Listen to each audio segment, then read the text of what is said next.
নমস্কার বন্ধুরা, আমি সোমা চক্রবর্তী সোমাস ফিডার চ্যানেলে আপনাদের সবাইকে জানাই অনেক অনেক শুভেচ্ছা আর অনেক অনেক ভালোবাসা। আমি অসাধারণ একটা রান্না নিয়ে চলে এসেছি। আশা করি বুঝতেই পারছো, যারা পরোটা লাভার তারা তো আশা করি জিভ দিয়ে জল পড়ছে। আজকের অসাধারণ একটা পরোটার রেসিপি নিয়ে চলে এসেছি, সঙ্গে আছে দারুণ টক দই। তো পুরো রান্নাটা অবশ্যই দেখতে হবে, তার আগে আমার চ্যানেলটাকে সাবস্ক্রাইব করে দিতে হবে নতুন নতুন রান্নার ভিডিও দেখার জন্য। আজকের রান্না তোমাদের সবার জন্য রাজস্থানে স্ট্রিট স্টাইলে পরোটা। এই একটা পরোটা খেয়ে নিলে আমি গ্যারেন্টি দিয়ে বলছি রাত্রিবেলা আর খিদে পাবে না। একটা পরোটাই কাফি, অসাধারণ লাগবে খেতে।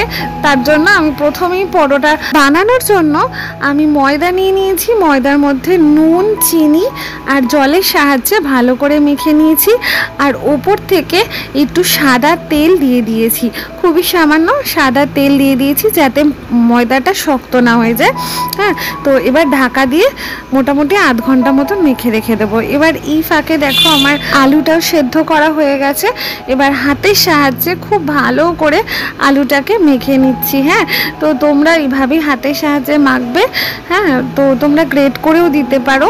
তারপরে আমি এখানে ক্যাপসিকামটা একটু গ্রেট করে দিচ্ছি। হ্যাঁ, তো তোমরা কুচি করেও দিতে পারো, যারা একদম ছোট ছোট করে কুচি করতে পারো তারা করতে পারো। আমি পারি না, সেই কারণে ক্যাপসিকামটা গ্রেট করে নিয়েছি। দেখো এর বেশি লাগবে না ক্যাপসিকাম। এবার আমি একটু গাজর নিয়ে নিচ্ছি, গাজরটা একদম মিহি করে গ্রেট করে নেব, কারণ এখান থেকেই স্টাফিংটা যাবে, তাই জন্য ভালো করে গ্রেট করে নিয়েছি, একটু বেশি করে দিয়েছি। এবার দেবো হচ্ছে পনিরটা দিয়েছি যাতে খুব ভালো লাগে খেতে পনিরটা, তো ওই কারণে পনির দিলে বেশ ভালো হয়, সে কারণে দিলাম। আর একটু পেঁয়াজ দেবো, পেঁয়াজটা ছোট করে কেটে নিয়েছি, একটু হাত দিয়ে করে গুঁড়ো করে দিয়ে দিলাম পেঁয়াজটা। হ্যাঁ, তো দিয়ে তারপরে একটুখানি গোলমরিচের গুঁড়ো দিয়ে দিচ্ছি স্বাদের জন্য। আর এবার কিন্তু গরম মশলাটা, এটা এভারেস্টের গরম মশলা আমি বেশি করে দিলাম। আর এটা রাজস্থানের একটা স্পেশাল মশলা থাকে, সেটা আমার কাছে নেই। কসুরি মেথি, নুন দিয়ে দিচ্ছি, পরিমাণ মতো নুন। তারপরে হাতের সাহায্যে খুব ভালো করে মাখতে হবে। আমি গরম মশলা ব্যবহার করেছি, তোমাদের কাছে কারোর কাছে যদি থাকে রাজস্থানি স্পেশাল মশলাটা, তাহলে কিন্তু সেটাও ব্যবহার করতে পারো। আমার কাছে ছিল না, আমি তাই জন্য এটাই দিয়ে দিয়েছি।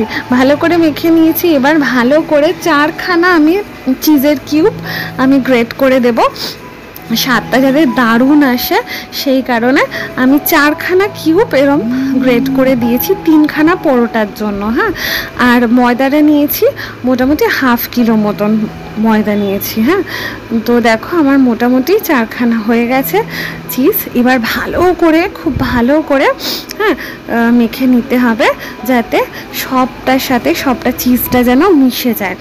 এই চিজটার জন্য কিন্তু স্বাদটা দ্বিগুণ হয়ে যাবে। এবার আমি যেহেতু 3খানা পরোটা করব, তাই জন্য 3খানা ডো রেডি করে রাখলাম। হ্যাঁ, ভাবো কত বড় বড় এক একটা ডো হয়েছে, দেখেছো? ওই জন্যই বললাম একটা খেলে পেট ভরে যাবে। এবার দেখো আমার ময়দাটাও উঠিয়ে নিলাম, তো বেশ ভালোই ফুলে টুলে গেছে, নরমও আছে। তো এবার 3খানা আমি করে নিলাম। এত বড় বড় লেচি, মোটামুটি ধরো তোমার রোল করার জন্য যে বড় বড় লেচি থাকে না, আশা করি দেখেছো তোমরা দোকানে, ওরকমই বড় বড়, আরও বড়, মানে বড় বড় লেচি করতে হবে। হ্যাঁ, তো তারপরে মাঝখানে এই স্টাফটা দেবে। স্টাফটা কিন্তু মানে বেশ অনেকটা পড়বে। হ্যাঁ, নাহলে কিন্তু রাজস্থানি পরোটা হবে না। হ্যাঁ, তো দেখো দিয়ে দিলাম আমি ডোটা। এবার এইভাবে হালকা করে চারিপাশে মুড়ে দিতে হবে। হ্যাঁ, ডোটা বড় নিতে হবে, নাহলে কিন্তু স্টাফ বেরিয়ে যাবে, তো ওই কারণে খুব ভালো করে মুখটা বন্ধ করে দিতে হবে। হ্যাঁ, তো দেখো আমি 3টেই এরমভাবে করব, তো তোমাদের মোটামুটি আমি 2টো দেখাচ্ছি। হ্যাঁ, মাঝখানটা বেশ হাতের সাহায্যে একটু ভালো করে ফাঁক করে নিতে হবে।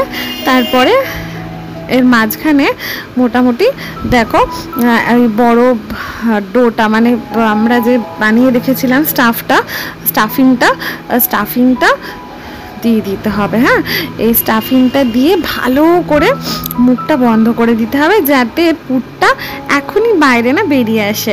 যখন খাবো তখন একেবারে চিজটা মেল্ট হয়ে যাবে, একেবারে মুখে পড়বে, দারুণ লাগবে। তো দেখো এত বড় বড় এক একটা লেচি হয়েছে।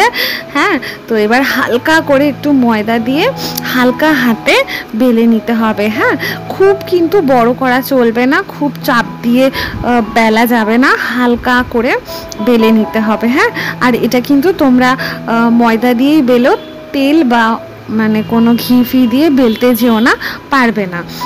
তো দেখো আমি ওপরে একটুখানি তাওয়াতে বাটার দিয়ে দিলাম, বাটার দিয়ে এটাকে বসিয়ে দিলাম।